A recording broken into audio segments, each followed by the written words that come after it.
Invitation letter ay makukuha yan, guys. Hindi ko alam kung anong ma-reaction ko ba. Invitation letter pa lang, bagsak na kayo. My God. You and me just know how it feels when we're falling in love. Say what you wanna say to me now. I wanna wake up with you in the morning. Hello guys! So welcome back to my YouTube channel. So for today's video guys, share ko lang sa inyo kung saan kukunin ang invitation letter.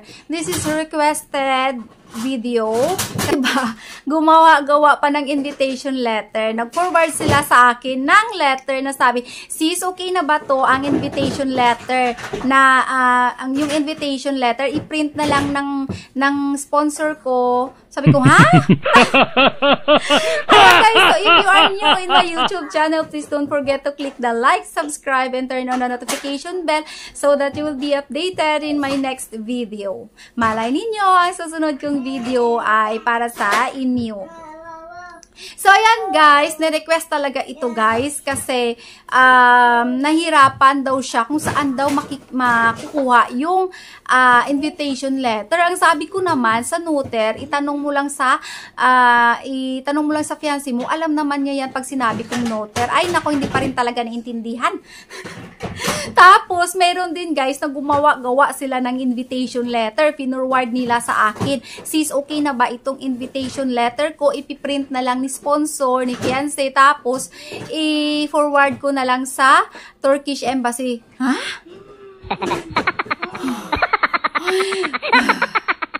Hindi naman kasi kayo nanonood talaga ng video ko. Ilang ulit ko nang sinasabi sa inyo. Please, guys, yung manood kayo guys sa mga may sponsor tourist visa, travel with sponsor. Manood kayo ng playlist ko na Turkish visa, travel alone or with sponsor na playlist. Nandiyan lahat ng mga kachismisan, mga real talk, advices, kung anong dapat ninyong gawin. So, para hindi na kayo magtanong sa akin for this simple question. Ang invitation letter ay makukuha yan guys sa noter or notary. Noter, ibig sabihin guys sa abogado. Kung anong kinuha ni Juan, ni Maria, ni Pedro, ni sino pa yan, ni Lucas o ni ano na invitation letter guys. At kukuha ka rin ng invitation letter, the same format. Same lang ang nakalagay dyan sa invitation letter. Papalitan lang nila ang address, name mo, at name ng nag-invite sa'yo. Same format yan siya. So, hindi mo kailangan gawa ng invitation letter, tapos i-forward mo doon, i-email mo doon kay fiancé mo, yung ginawa mong invitation letter, tapos, ano ba yan? Pinagluloko yung sarili nyo.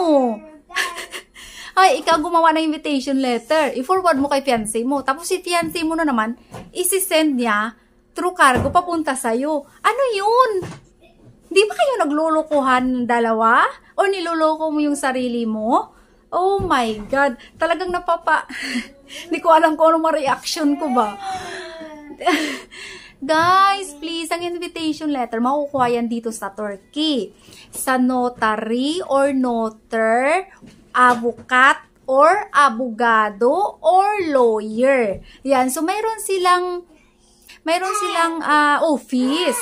Mayroon silang office niyan, guys, para sa mga abogado, notary, tapos mga abogado. Kasi si lawyer, magagawa niyan, tapos kailangan ni lawyer inotaryo ang inyong invitation letter. And then, after that invitation letter, guys, kaya nga, dito yung kukunin sa Turkey kasi naka-Turkish yan siya. So, kung ikaw ang gagawa niyan, English yan siya. So, asa na yung Turkish? At paano na malaman na is it an original? Kasi nga, walang sealed.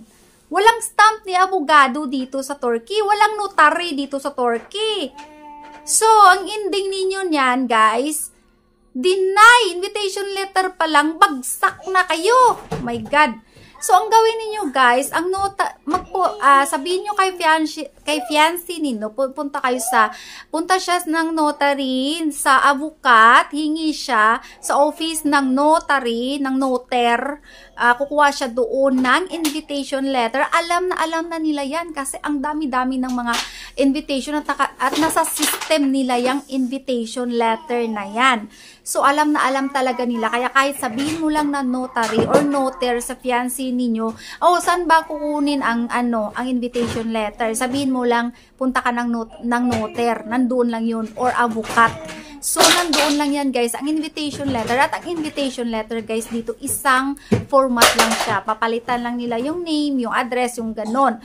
And then, may sealed, may stamp ni lawyer, may pirma, lahat-lahat. So, kung ikaw ang gagawa niyan guys, sino nga abogado ang pipirma niyan? Gagawin mo tapos ipapirma mo sa abogado. Ano yung kalukuhan? Kaya guys, wag! Kaya nandiyan na lahat sa vlog ko guys, nakukunin yan sa notary. So ngayon ito, specific ko na tong vlog na to para dito na lang talaga nyo maintindihan, no?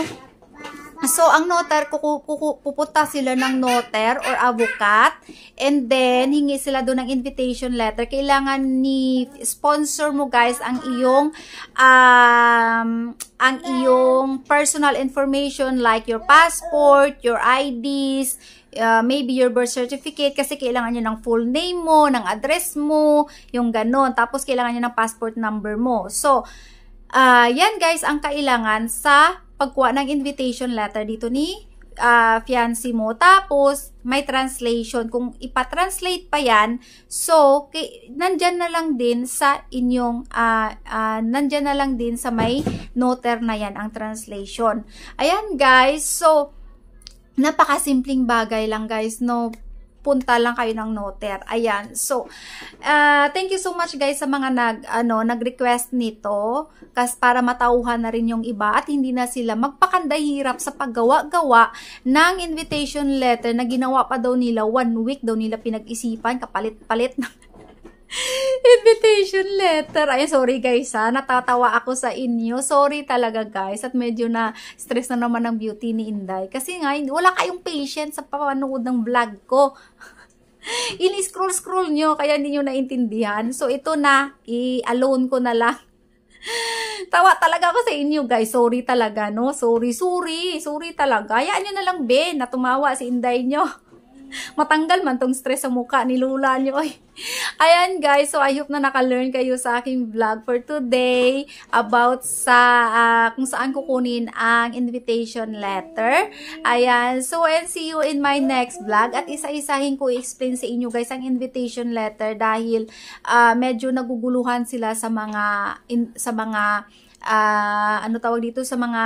requirements, especially about those sa itinerary ticket, sa tax, sa ITR. So, i-explain ko yan sa inyo guys, the next video guys about this ITR at saka mga itinerary ticket. Okay? One by one, i-explain ko sa inyo para na hindi kayo mahirapan maghanap kung saan sa vlog ko doon. Ayan. So, thank you so much guys sa pag-request at sorry sa sa tawa sa mga shinare nyo sa akin. But I didn't mention anything, okay? Para go lang tayo. Ay, so good luck sa inyong application. And I hope that nakatulong na naman ako ulit sa inyo. Ayan. Thank you so much and see you in my next vlog. Bye!